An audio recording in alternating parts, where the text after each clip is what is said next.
All right, hello guys. Thank you very much for watching. My name is Renato Robles, Cisco CCNA network engineer and junior Python programmer.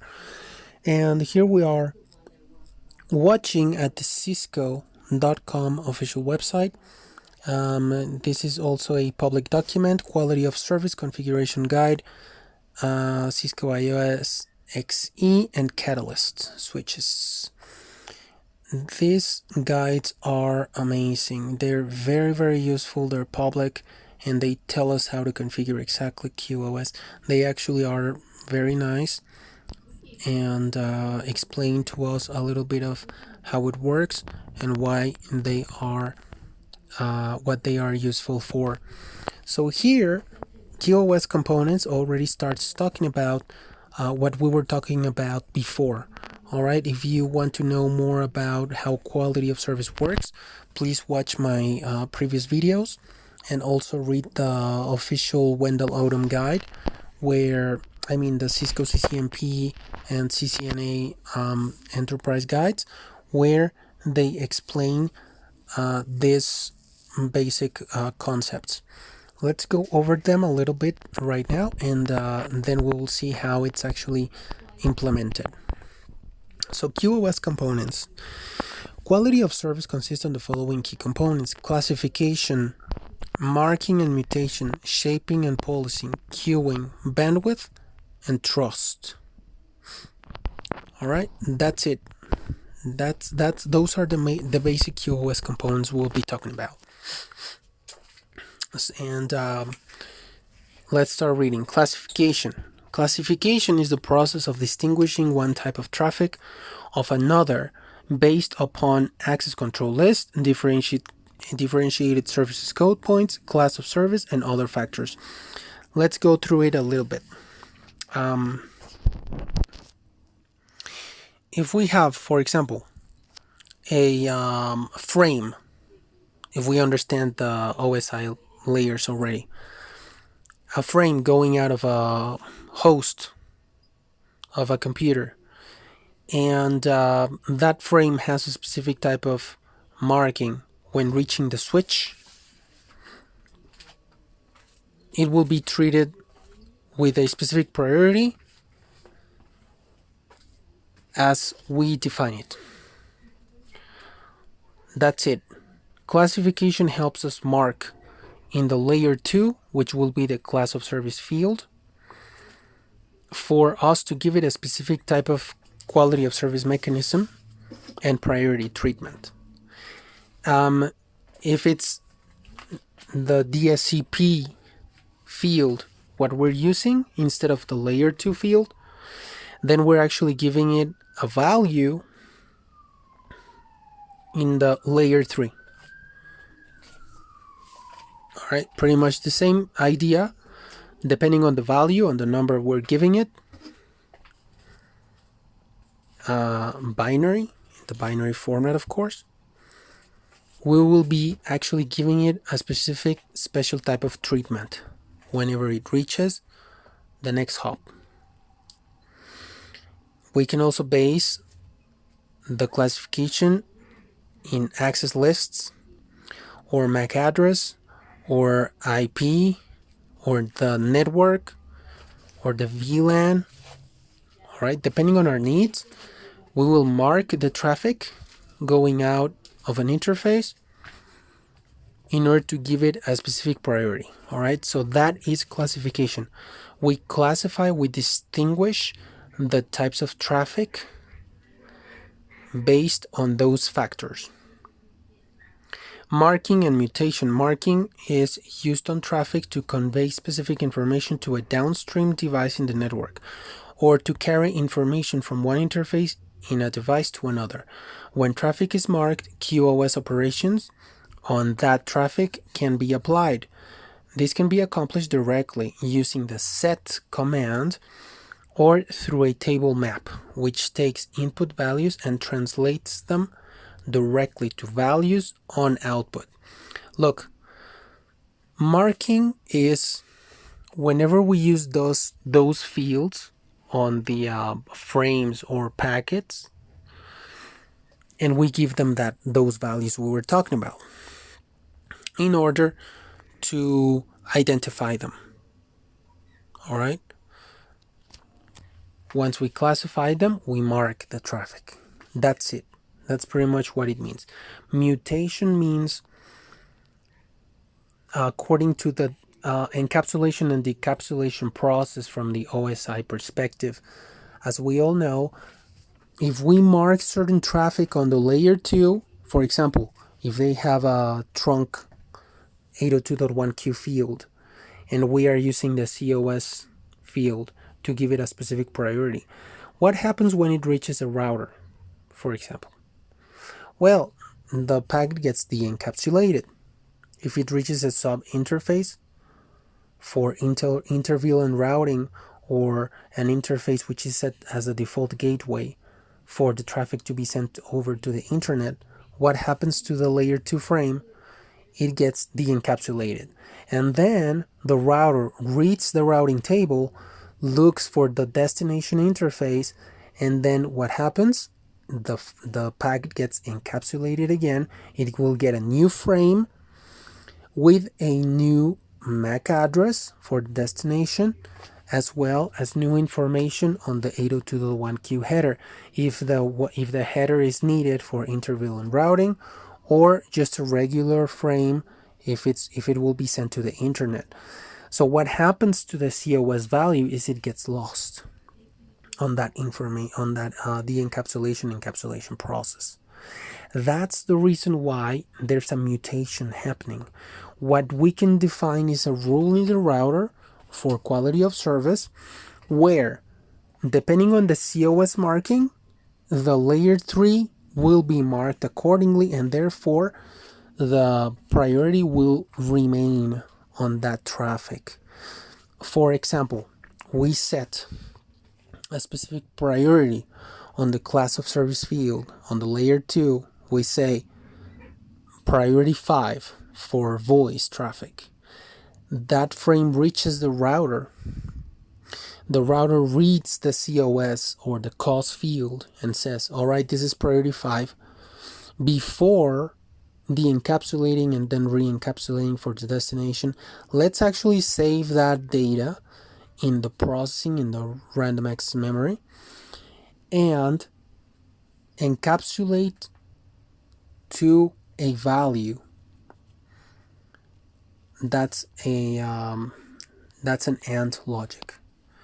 That's an AND logic. What happens there? There's a rule set on the router. We define that rule and we say, if you get a QoS value frame with a value of 5, then in the layer 3 packet, utilize the Dscp or IP precedence field and mark it with a 46 priority, Dscp 46, for example, giving it the voice over IP RFC 5494 type of priority.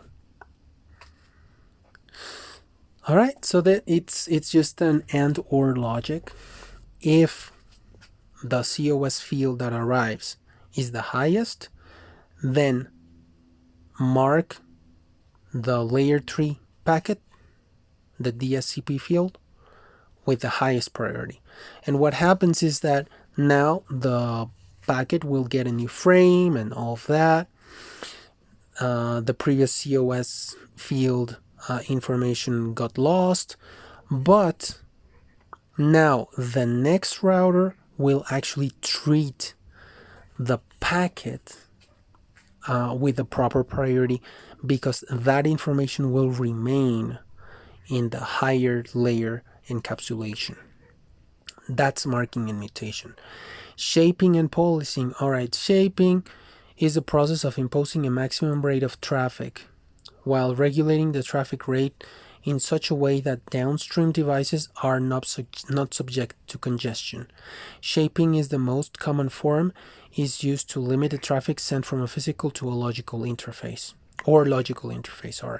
Policing is used to impose a maximum rate on a traffic class. If the rate is exceeded, then the specific action is taken as soon as the event occurs. What that means, for example, we have a 1 gig interface, and the 10%, meaning 100 million bits per second, is set as the minimum threshold. All right, and 7 times that, 700 or 500 million bits per second as the maximum threshold. If we ever reach one of the thresholds in terms of usage, then shaping can be taken as an action. What shaping does is that, specifically for TCP traffic, it could be other types of traffic, but normally TCP types of traffic gets stored in the queue, and that's where we'll talk about queuing in a moment. It gets stored in the queue to be sent later on, whenever there's a little bit less congestion. Whenever the maximum threshold or the minimum threshold are already released, then those packets that were held in the queue will be sent. That's shaping. We're not dropping the packets. We're just telling the packets, hey, I'm really sorry, right now we're occupied. The bandwidth is being occupied. Please sit down for a little while, and we will give you a chance to go in whenever there's less utilization of that bandwidth. All right, please kindly wait there, and then we'll tell you when you can pass. That's actually what service providers do normally. They use policing. That's a kinder type of policing that is applied whenever there's congestion. On the other hand, there is also policing. All right, policing, what we talk about is shaping. That's where we hold in the queue, and then we send the packets when there's availability. Policing is different. Policing is actually telling the packets, hey, you know what, the bandwidth is congested, go back later, come back later. And we can say it's a more rude type of treatment. Instead of holding the packet on the queue, we're just telling them to go back home. All right, and then try again later on a different moment. That's usually happening. That's usually applied with TCP type of traffic, because we know there's a three-way handshake mechanism. Now, queuing, that's what we were talking about, and that happens with shaping. And it is used to prevent traffic congestion. Whenever we reach that maximum threshold, remember the 70% or 50% or whatever we define of utilization of the bandwidth, queuing will happen. That's part of shaping. Whenever we tell the packets, hey, hold on for a moment, we will tell you when you can pass. That's actually putting them in the queue.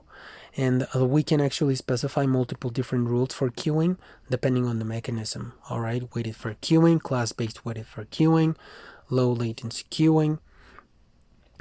All right, we can treat the different queues differently depending on their priority. Now, bandwidth allocation determines the available capacity for traffic that is subject to QoS policies.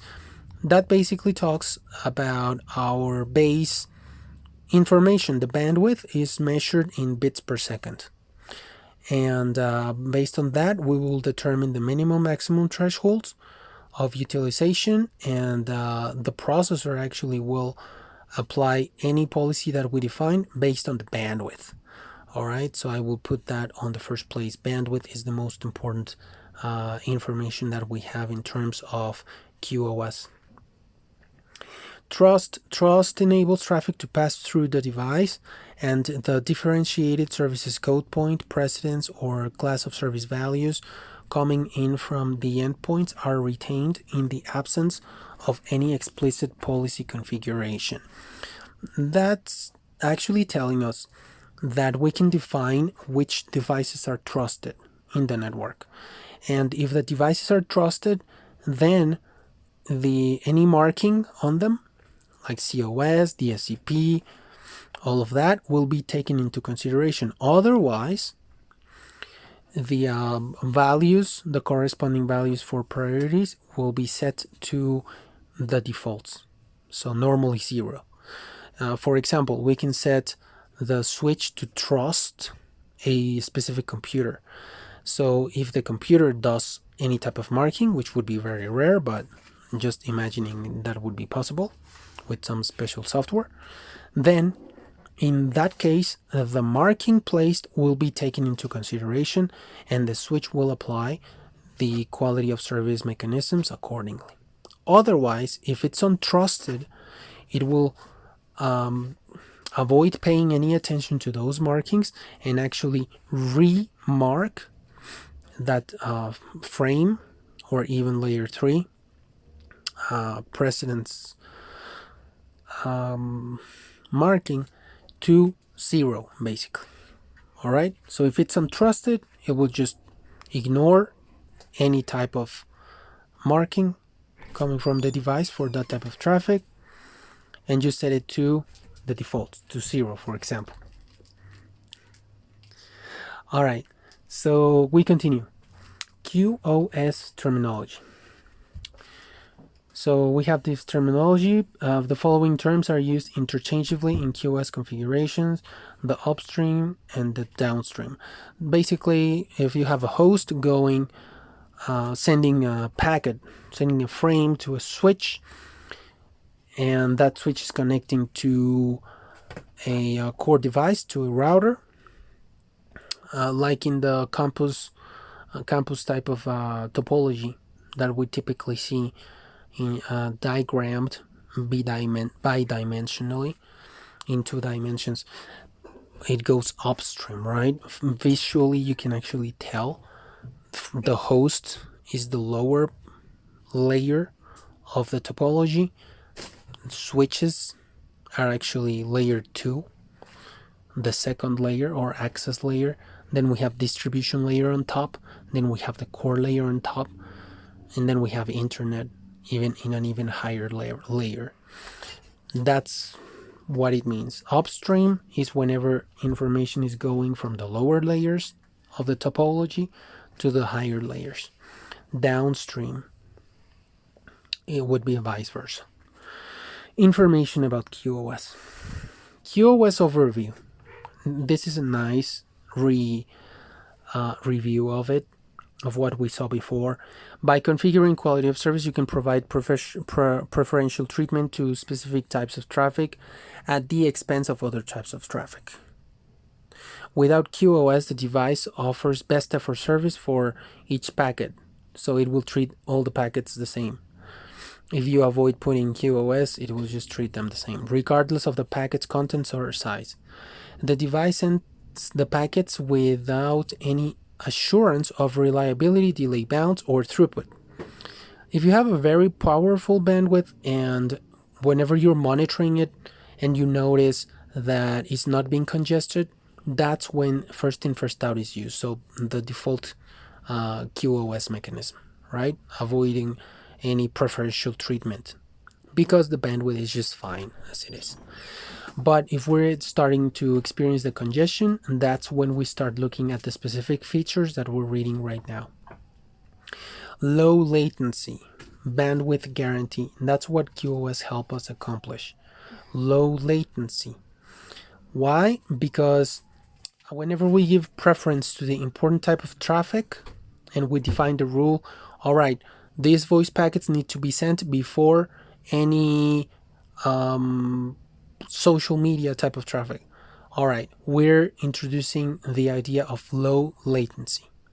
There's actually a specific special type of mechanism named low latency queuing, which does that pretty much, gives a priority traffic, a priority class to voice over IP and other very critical information if we need to. So low latency, bandwidth guarantee. We guarantee that certain traffic gets their bandwidth. Buffering capabilities and dropping disciplines. That buffering means queuing. So what we were talking about shaping, we said to we told the packets, hey, right now the bandwidth is congested. Please hold on. We will tell you whenever there's availability so you can pass. That's buffering. That's what it says there, buffering capabilities. Different types of devices have different buffering capabilities depending on the amount of memory, depending on the processing power. And dropping disciplines. That's when we tell the packets, hey, you know what? The bandwidth is congested. Please come back on a different day. Or, well, a day would be a lot, right? It's just a metaphor. Go back later. Come back later. That's pretty strict, right? And rude. All right, just metaphoring here. So dropping disciplines. Traffic policing, that's pretty much the dropping discipline. There's also tail dropping. That's whenever buffering capabilities are full and the queuing buffers are just unable to get any more packets, hold any more packets. That's where we have tail dropping. That's another dropping discipline, which happens, we can say accidentally, right? It's different than policing, where we intentionally tell them to come back later. So enables the changing of the attribute of the frame or packet header. As we said before, we can do the marking on the QoS field, the Dscp, IP precedence, drop probability, flow management field, all of that. Relative services. Modular QoS command line interface. That's the interface we're using in order to apply the QoS policies, marking, and classification. So there's a list of commands for QoS. Supported QoS features for wired access, hierarchical QoS. All right, there's an RFC where they give us some best practices. Here we go. Modular QoS command line interface. Right away, we're already getting into the command line structure for the commands for us to be able to configure the policies to be applied to the interfaces. One of the main goals of modular QoS is to provide a platform-independent interface for configuring QoS across Cisco platforms. Here it is. What is it meant for? Supported targets: gigabit internet, Ethernet, 10 gigabit Ethernet, 40 gigabit Ethernet, virtual LAN interfaces. So this is telling us what Kevin Wallace told us before as well, double CCIE and expert, Cisco expert, that even with high speed networks, we may have the need of quality of service. It's true. Here we can see it from the Cisco documentation, official Cisco documentation. 10 gigabit Ethernet, 40 gigabit Ethernet. All right. Now, configuration sequence. QoS policy installed using the service policy command. That's the first command. Service policy. Well, there's a service map command where we will be mapping the flows of traffic. We will be classifying and marking, and then we will apply the policies, shaping, policing, all of that by using service policy command. That happens in the CLI, all right? It's the regular Cisco CLI that we normally use. Up to 8 queues supported on the port. Dscp, IP precedence, class of service. So layer 3 markings, layer 2 markings, even IP version 6 markings, virtual LAN. Salud!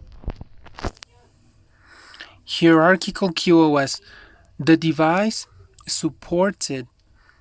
That's a hierarchical classification, policing, and shaping. So that's based on classes. We define the classes, and then we define the shaping and the policing according to those classes. QoS implementation. Typically, networks operate on a best effort delivery basis, so that's by default, first in, first out, which means all the traffic has equal priority and equal chance of being delivered in a timely manner. If there's congestion, the packets will be dropped. Alright, any new packets. When you configure QoS feature, you can select specific network traffic, prioritize it according to its relative importance, meaning on your business needs, and use congestion management and congestion avoidance techniques to provide preferential treatment. That's where you define the minimum maximum thresholds and if they will be handled with policing or shaping. Implementing QoS in your network makes the network performance more predictable and bandwidth utilization more effective. The QoS implementation is based on the Differentiated Services Architecture, a standard from the Internet Engineering Task Force. This architecture specifies that each packet is classified upon entry into the network. The classification is carried in the IP packet header, using 6 bits from the deprecated IP type of service field to carry the classification class information. It says deprecated because from the 6 bits, only 3 bits were used, and that was called IP precedence. That was one of the first TOS or type of service uses, and that stopped being used because it was only allowing 7 types of classifications. So nowadays we use Dscp.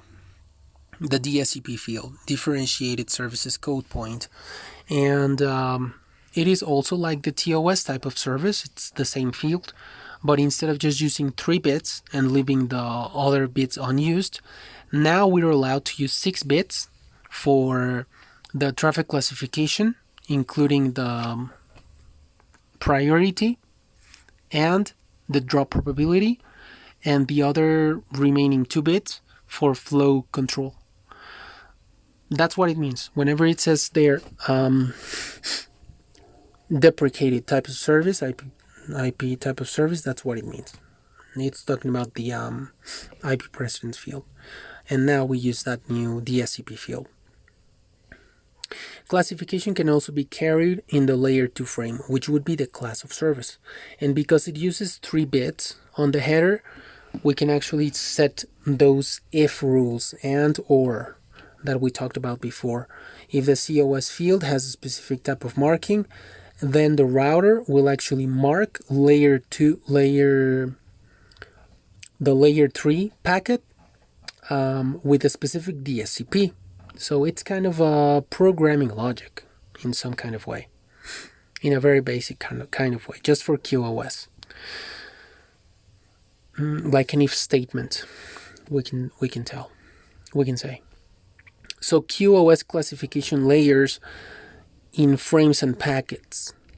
The special bits in the layer 2 frame or layer 3 packet are shown in the following figure.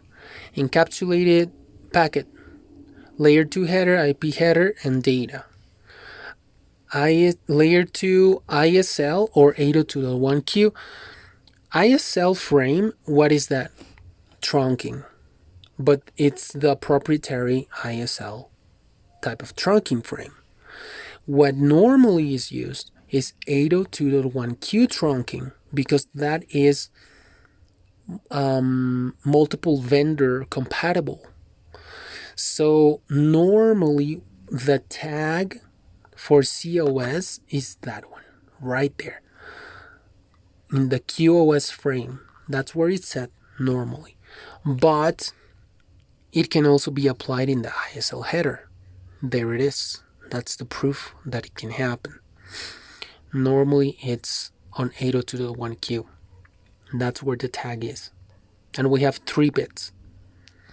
Alright, that gives us 8 different types of classes. Class 0 to 7. And the higher the priority, the higher the preference. We'll see that in a moment. Actually, let me show you right now before we do any other reading. Here it is. What I'm showing to you right now, this is the CCNP guide. Alright, from Cisco Press. Layer 2 marking, the 802.1q standard is an IEEE specification. This is a key topic, as you can see, for implementing VLANs, virtual LANs in layer 2 switch networks. The 802.1q specification defines 2-byte fields, tag, protocol identifier, and tag control information, we'll see them in a moment, which are inserted within an Ethernet frame following the source address field, as illustrated in the figure 14-2. So whenever we have a 802.1q header placed automatically in an interface trunk, remember, we go to the interface configuration level and then we specify the encapsulation for trunking. We can set dynamic desirable, dynamic, or we can just specify that the 802.1q protocol will be applied to that specific interface. By default, they are tagged with that 802.1q header, which is composed of two parts. TPID consists of 2 bytes. The TPID just is the value 0x8100, which tells the next hop that it's actually an 802.1q header, right? That comes from the CCNA certification. That's the basic knowledge of how the tagging happens in trunked interfaces. That's the field that normally is applied, and it only identifies a trunking interface with 802.1q. Then the next field, what we're talking about now, is specific to the quality of service. That's the QoS field, pretty much, and that's TCI, also 2 bytes. And as we can see here is the QoS field, or QoS, the PCP, and which consists of 3 bytes to classify the network. And here it says, key topic: the TCI field is a 16-byte field composed, 16-bit field composed of the following 3 fields: the priority code point, which is made of 3 bits, drop eligible indicator, 1 bit, and virtual LAN identifier, 12 bits. Priority code point, PCP. The specifications of the 3-bit PCP field are defined by the IEEE 802.1p specification. This field is used to mark packets as belonging to a specific class of service. The class of service marking allows a layer 2 Ethernet frame to be marked with 8 different levels of priority values, 0 to 7, where 0 is the lowest priority and 7 the highest priority. Normally voice will get that one. The highest priority includes the IEEE 802.1p specification standard definition for each class of service. And here it is. Here's the table where we can see what does it mean if we apply the binary value. Actually, we have to know how to convert from decimal to binary in order to apply them, because as we can remember, these numbers we're seeing right here, 0, 1, 2, 3, 4, 5, 6, 7 decimal, have to be converted into binary for the frame to actually carry out the data. So as we remember, 0 would be 0 bits. 1 would be the first rightmost bit, and the next bits out of the 3 will be zeros. So we'll have 0, 0, 1 in binary.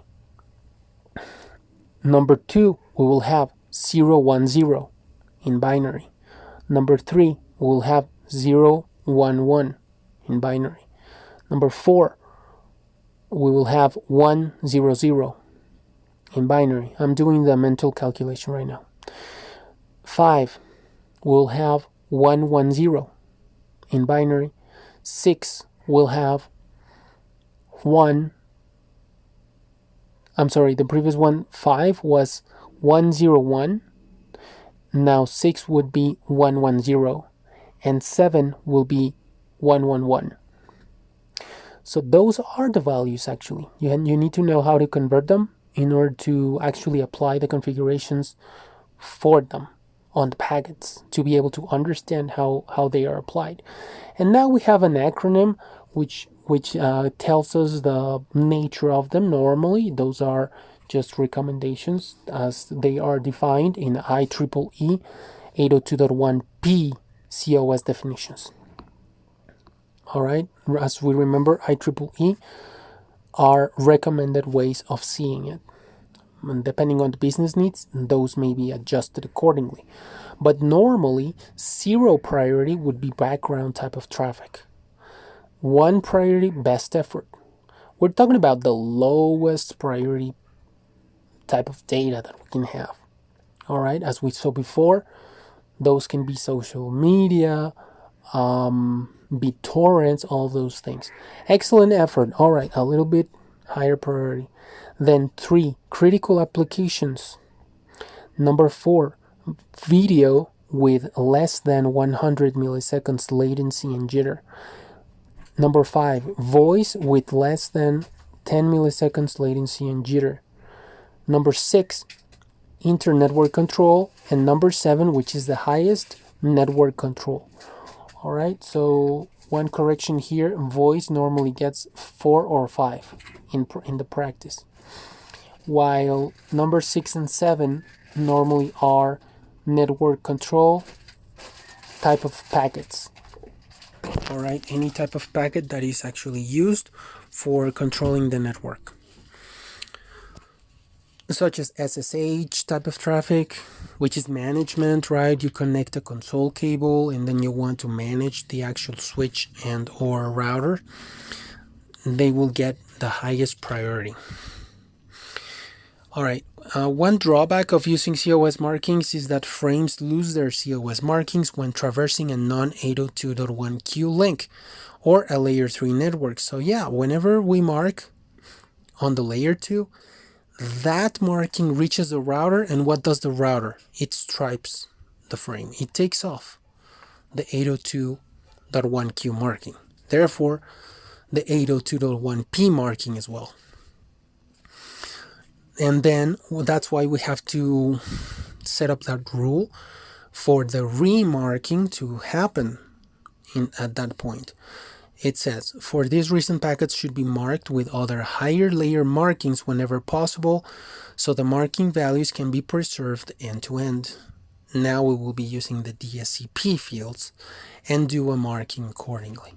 If the QoS marking was number 5, then the Dscp marking will be 46, for example. That would be doing that higher layer marking that it's talking about here in the guide. This is typically accomplished by mapping a QoS marking into another marking. For example, the QoS marking priority levels correspond directly to IPv4's IP precedence type of service, which would be EF normally. Express forwarding values so they can be mapped directly to each other. Drop eligibility indicator.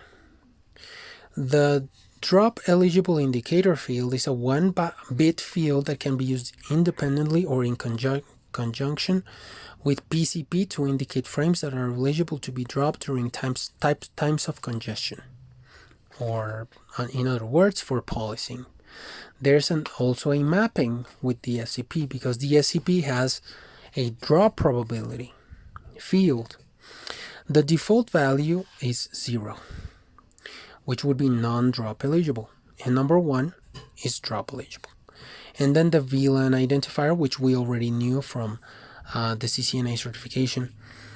The VLAN ID is a 12-bit field that allows up to 4096 number of VLANs to be identified.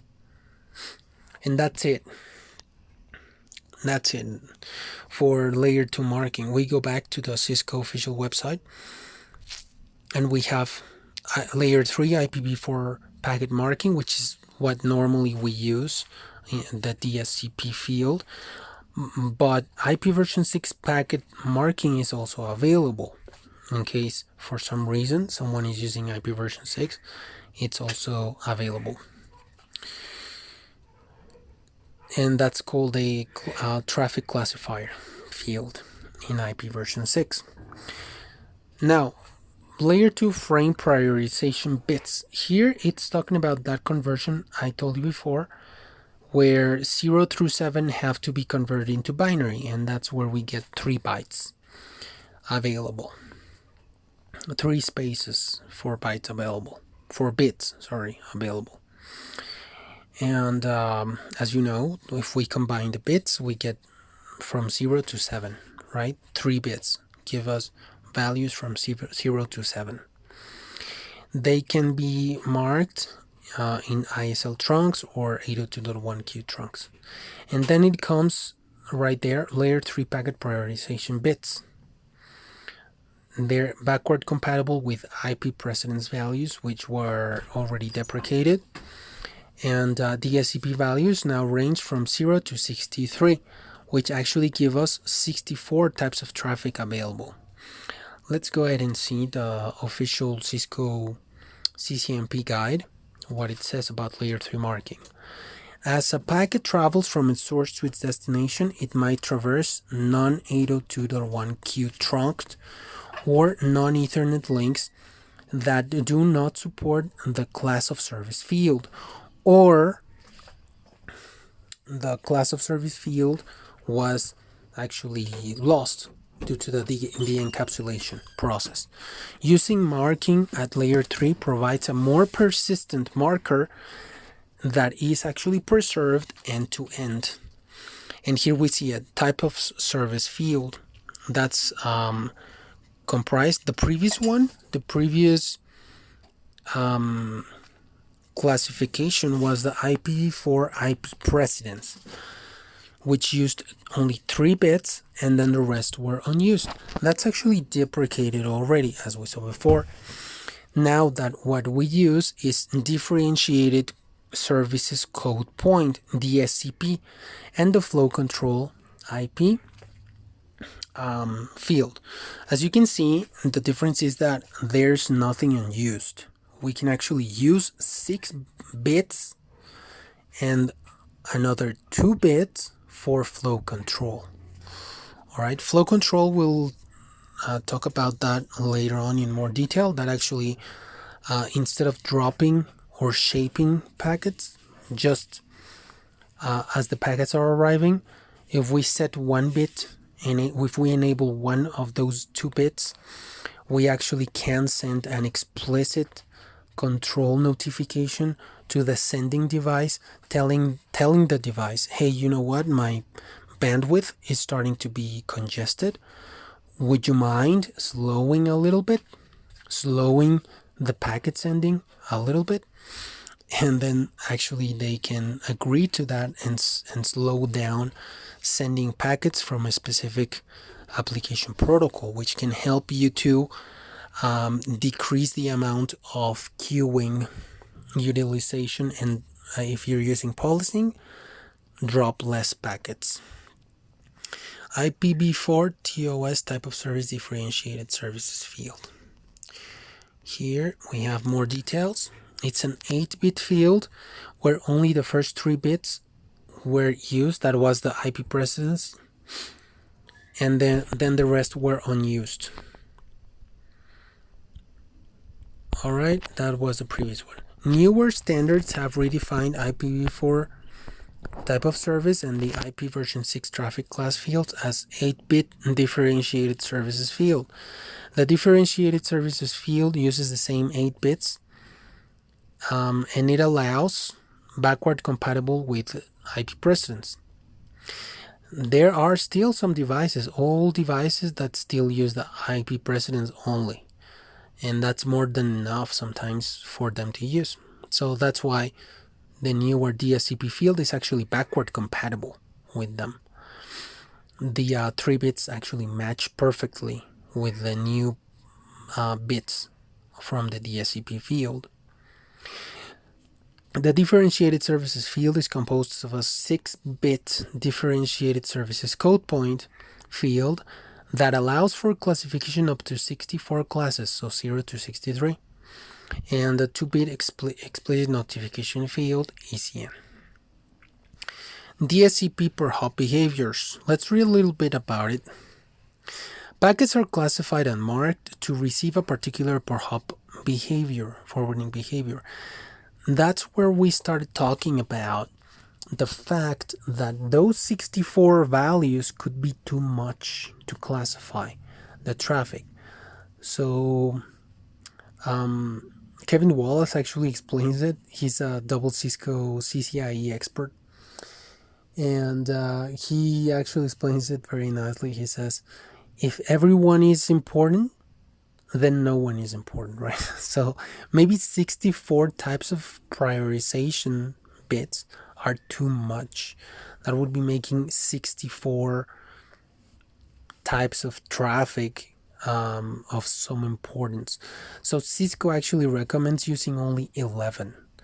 And the Telecommunications Union internationally defined some values recommended to be used of 12 classifications, and that's where we start talking about the Dscp per hop behaviors. That's what they're talking about there.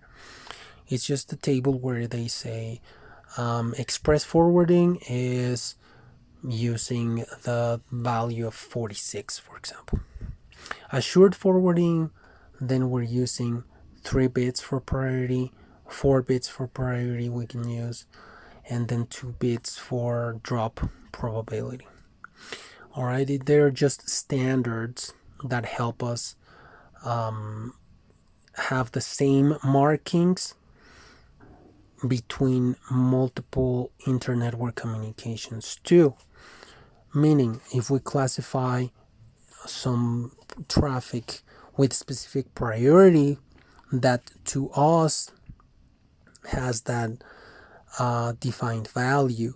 Whenever it reaches a different network outside of our network, they most likely will treat the traffic the same way. So their perspective is standardized as our perspective actually also is, or of our network, better said. So now packets are classified, expedited, to be expedited, delayed, or dropped on network nodes along their path to the destination. The differentiated services field is used to mark packets according to their classification into the behavior aggregates. Differentiated services behavior aggregates, abbreviated into BAs. BAs is a collection of packets with the same differentiated service value. Meaning, for example, we can simplify the way we treat the traffic, and we can tell, all right, give the same priority to all of these 3 different types of data packets. For example, voice, video, conferencing, and network management. Just to say an example. All of those 3 will be in a group. That's pretty much what we're seeing here. They're becoming an aggregate or a bulk of types of traffic, and we will apply the same priority to that group. So per hop behavior is the externally observable forwarding behavior, forwarding treatment applied at a differentiated services compliant node to a collection of packets with the same differentiated service value crossing a link in a particular direction. In other words, per hop behaviors is expediting, delaying, or dropping a collection of packets by one or multiple QoS mechanisms on a per hop basis, based on the Dscp value.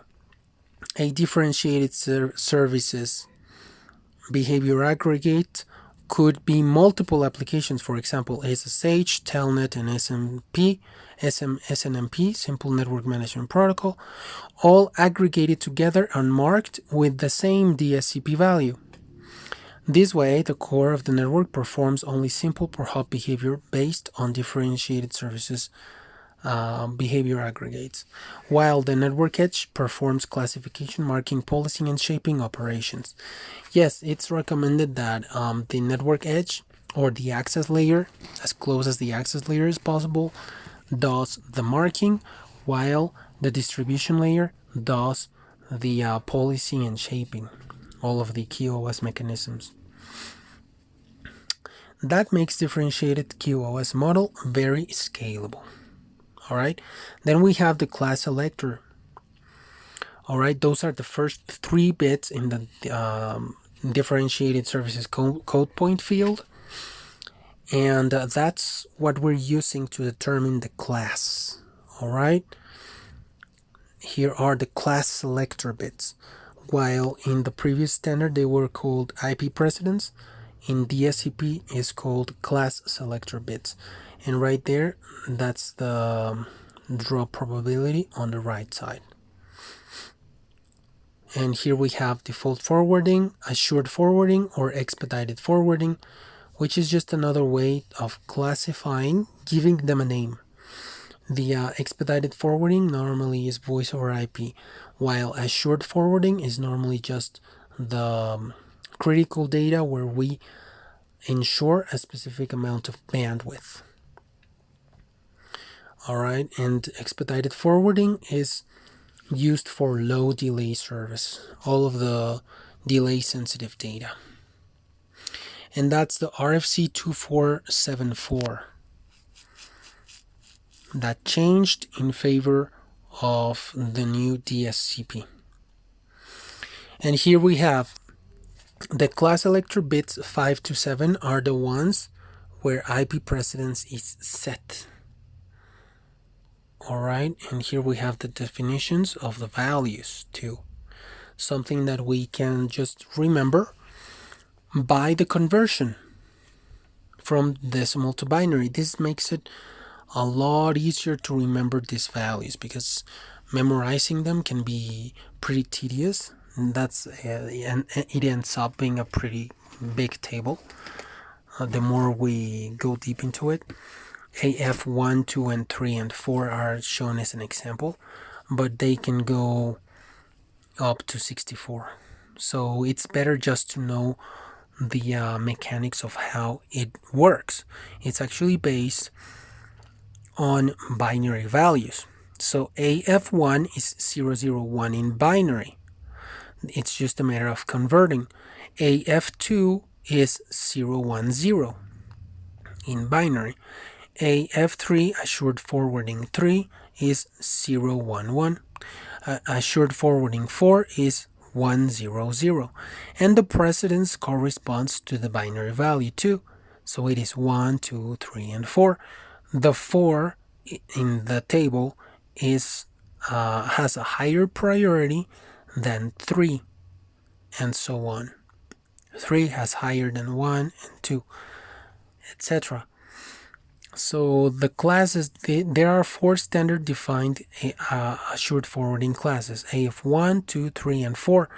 The AF class number does not represent precedence. For example, AF4 does not get any preferential treatment over AF1. Each class should be treated independently and placed into different queues. And then we see the queue formula and we see how the preference is actually appearing whenever handling the queue. That's where the precedence appears. All right, that's the backward compatibility we were talking about with IP precedence. Drop probability 1, 2, 3. Same conversion 0, 1, 1, 0, and 1, 1. The table 14-3, that one we see below right here, illustrates how each assured forwarding class is assigned an IP precedence under assured forwarding class value bin and has 3 drop probabilities: low, medium, and high. So here it gives us the formula. How it is formed is actually placing both values together. Alright, how it's read, let me show you. Maybe here we can explain this more clearly. We have 6 bits in total, alright? We will end up with that number. 1, 2, 3, 4, 5, 6 bits. But how do we get those numbers? We get them by separating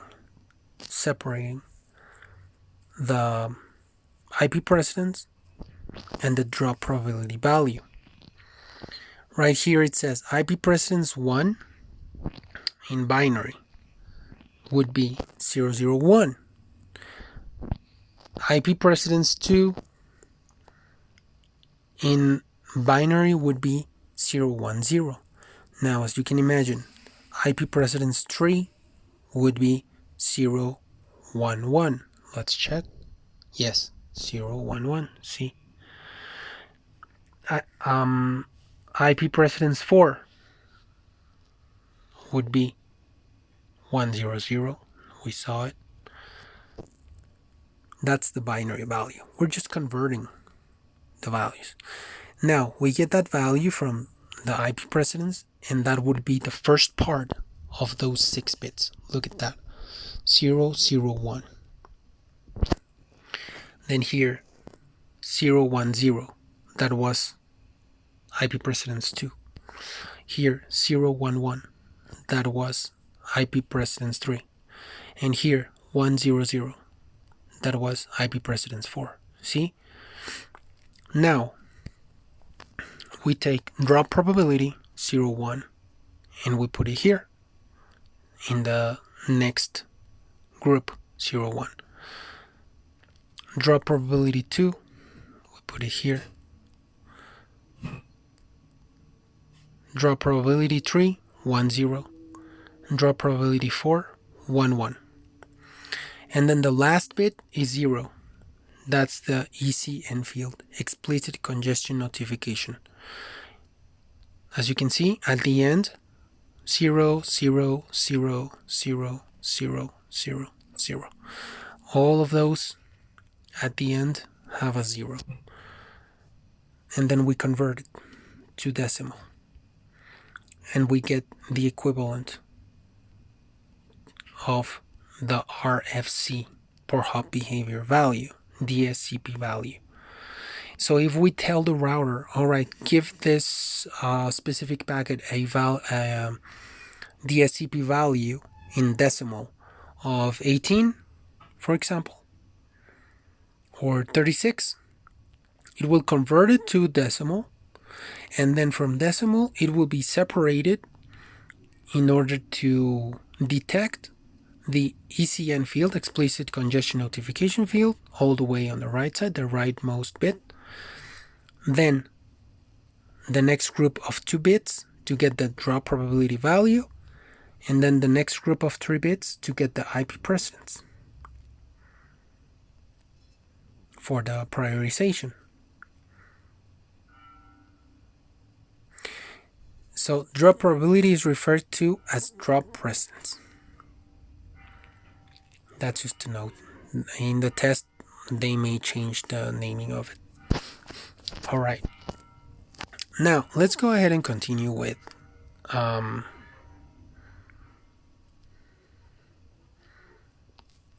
the official guide. Here it talks about the same thing. IP precedence value, IP precedence bits, and here the names. So they have almost the same names as class of service. Instead of background, routine. Instead of best effort, priority. Then immediate, then flash override, critical, which would be like voice and video, inter-network control, and network control. And here are the bit values. That's what we need to know, the conversion to binary.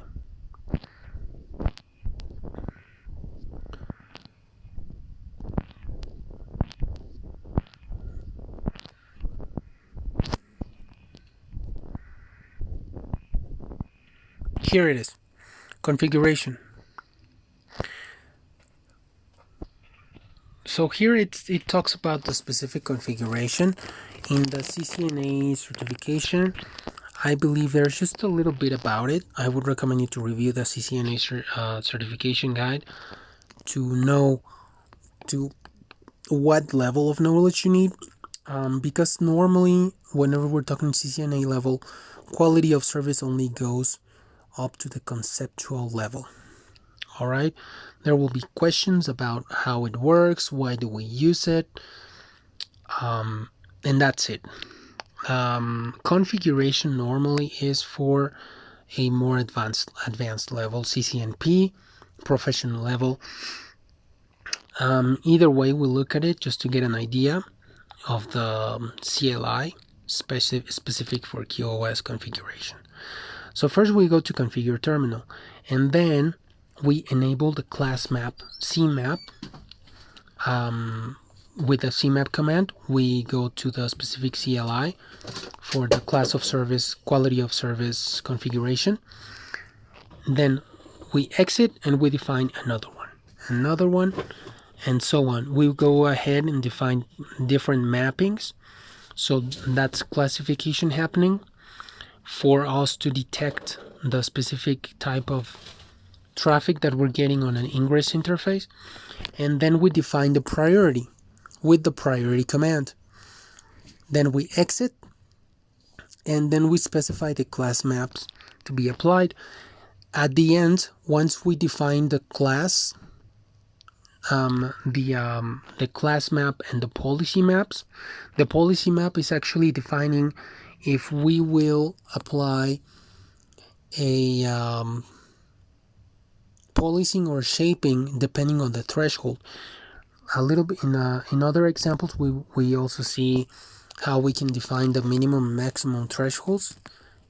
We have to know for some of them. For shaping, we have to use the bit format, and for policing, we have to use the byte format. All right.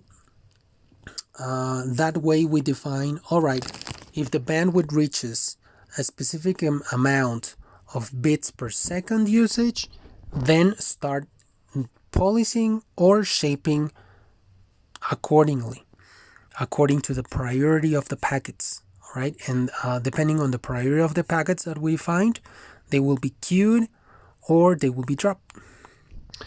And once we do that, we actually have to exit the configuration and go to the interface level, like right here in this example, interface gigabit Ethernet 011.